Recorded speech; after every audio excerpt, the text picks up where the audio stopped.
For the first time since 1956, we will have a presidential rematch.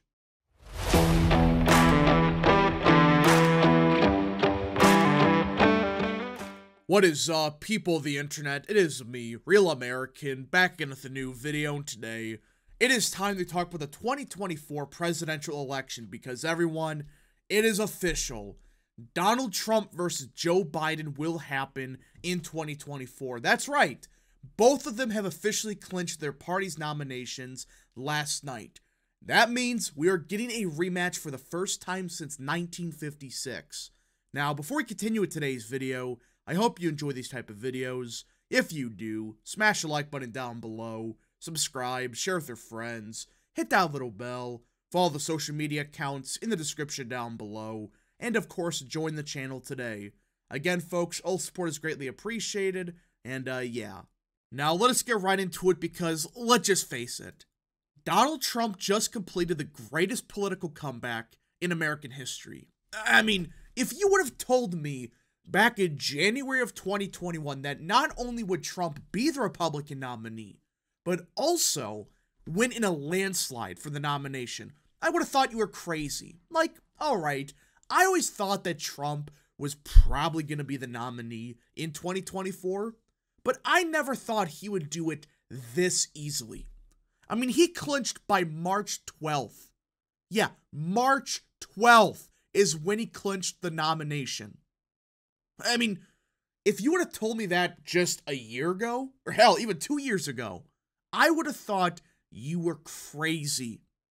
But Trump just won the nomination in record time. But so did Joe Biden. That means this will be a rematch between Donald Trump and Joe Biden. Now, I do want to talk about the results that did occur last night, and starting with the state that everyone is talking about the most for obvious reasons, the state of Georgia. This was the big swing state that had a primary last night, and Donald Trump got over 84% of the vote and just under 500,000 votes. But that's not what everyone is focusing on, like, oh, that's not important, according to people. This right here is a big deal. Nikki Haley got just over 77,000 votes.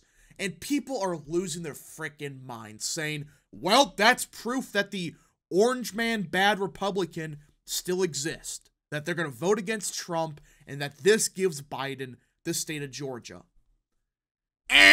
Incorrect. You know why? 75% of our votes in the state of Georgia, and remember, this is an open primary, so Democrats can vote on top of it. But 75% of our vote were early votes. Yeah, they were early votes that occurred before she dropped out.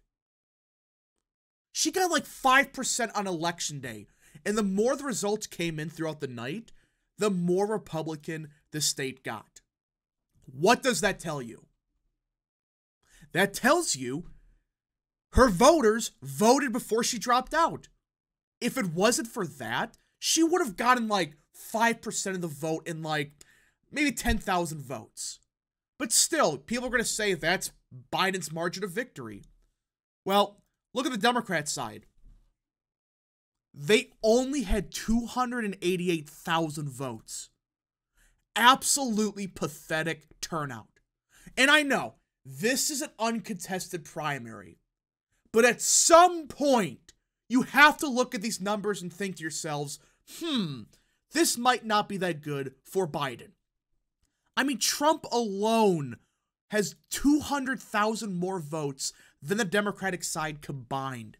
Hell, you could combine every Democratic vote and every non-Trump Republican, and Trump would still beat that number. Trump's in a good position in the state of Georgia. I mean, just look at where Nikki Haley did best. It wasn't even Cherokee County. She got 14% there. No, it was Fulton and DeKalb, the two most Democratic parts of Georgia. And she still lost by double digits. That's with Democrats voting. And we know damn well Democrats are in fact voting in these primaries. Not as much here because Haley dropped out, but look at that. I mean, How can people look at that and say, well, these are Republicans voting for Haley? Maybe some of them, but in the Republican parts of the state, like, let's just say Whitfield County, she got 8%, Murray, 4%, Fannin, 8%. So the Republican parts of the state, she gets single digits. But the areas that are more Democrat, suddenly she cracks double digits. What does that tell you, by the way? It proves once again, especially in an open primary, Haley's voters are not Republicans. At least the majority aren't. These are Democratic voters that have... What's the point of voting Democrat when Biden is going to win the nomination? Instead, they vote Republican to try to screw with Trump. And even with all of that, he got over 85% of the vote. But to some people, that's not good enough. Trump could have gotten 99.9% of the vote, and these people on Twitter would have said, that's not high enough. That means there's 0.1% of Republicans that are against Trump. What? Trump had a really good night in the state of Georgia. But let's look at Mississippi. Look at this. 93% of the vote got every single delegate, and Haley, even the more Democratic parts of the state, she barely cracked 10%. This is a Republican state, obviously, and the independents lean more Republican in Mississippi. And look at that. Trump got 93% of the vote. These are Republicans voting. I think even Mississippi's open primary. But even then, he absolutely killed Haley in Mississippi. No surprise here. But Washington. This one, I'm actually a bit surprised about. That Trump got around 74% of the vote. There still is around 20% of the vote outstanding. And for those that don't know how Washington does voting, it's all by mail. So we're not going to know the results for probably a couple days. But these votes that are outstanding, I believe, are election day votes. These are votes that were cast on election day. So theoretically, this should be a boost for Trump. It should be. But all right, even if, the votes outstanding are friendly to Haley, even then, just look at the results Republicans got. They got around 595,000 votes. Decent turnout. Look at the Democrat side. 645,000 votes. Yeah. Only a 60,000 vote gap between Donald Trump, or the Republican Party, and Joe Biden. Hell, Republicans got more votes than Biden got. I mean, this is not good turnout. Hell, on the Democrat side, 48,000 voters voted uncommitted. And this campaign was put together at the last second. It was like $20,000 spent. Even they got 48,000 votes and could very well possibly get delegates out of Seattle. It's possible. It's maybe not likely, but there is a possibility for it to occur. But you notice the same trend we saw in Georgia? Turnout for Democrats was pathetic, which I know they still outvoted Republicans, but this was a D+15 state in 2020. This is a fairly Democratic state that, even in primaries, it's very Democrat. But even in this circumstance, in a close primary, mind you, so that means only Republicans and Democrats can vote. Despite that, Democrats barely outvoted Republicans. I understand that this was uncontested, but at some point, you cannot just deny what's happening on the Democratic side is bad. This ain't good. It's not. These numbers are pathetic. It's one of two things. Democrats hate Biden, or they just don't care. They're like, whatever. Either way, that's a bad combination for Biden. Yes, he's still got 86% of the vote, But for an incumbent, that's not really that good. This was virtually an uncontested race. And still, 48,000 Democrats voted uncommitted. That's 7.5% of the vote. If Democrats are going to ignore this result, go ahead. But you cannot just deny every single state. I mean, outside of the Deep South, Biden has done absolutely pathetic in every single primary. He has. Hawaii, which we'll get to in a second. He got like 66% of the vote. And even if he does really good, like let's say gets like Georgia, he got 95% of the vote. It was such pathetic turnout that still ain't that good for Biden either.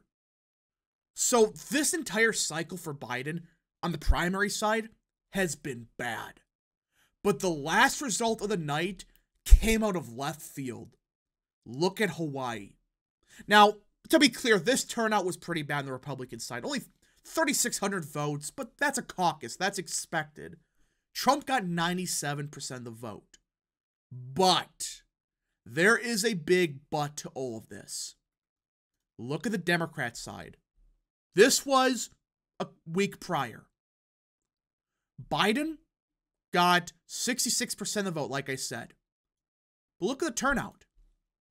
1,500. Republicans outvoted Democrats in Hawaii. One of the most democratic states in the country. I understand that, oh, well, it's uncontested. I don't care. This was a closed contest. That means only Republicans and Democrats can vote. Despite that, Republicans outvoted Democrats by a couple thousand votes in Hawaii. I thought this uncommitted vote share was bad enough, but this turnout might be the most embarrassing result for the Democrat side yet. Republicans outvoted Democrats in Hawaii. Remember, there was like, I think 40,000 Democratic votes in 2020. So that's a drop off of what, 39,000 votes? How can people look at this and say, yep, that's real good for Biden? So not only did he get a pathetic vote share, 66%, but also it's only 1,500 people that voted. The enthusiasm gap between Biden and Trump is clear. Again, I know he's the incumbent, but you don't see that large of a drop in 4 years. You just don't. That's not good. But anyways, folks, it is official. Donald Trump versus Joe Biden will be the matchup. If you guys did enjoy this video, smash the like button down below, subscribe, share with your friends, hit that little bell, follow the social media accounts in the description down below, and of course, join the channel today. Thank you so much. Godspeed to all of you.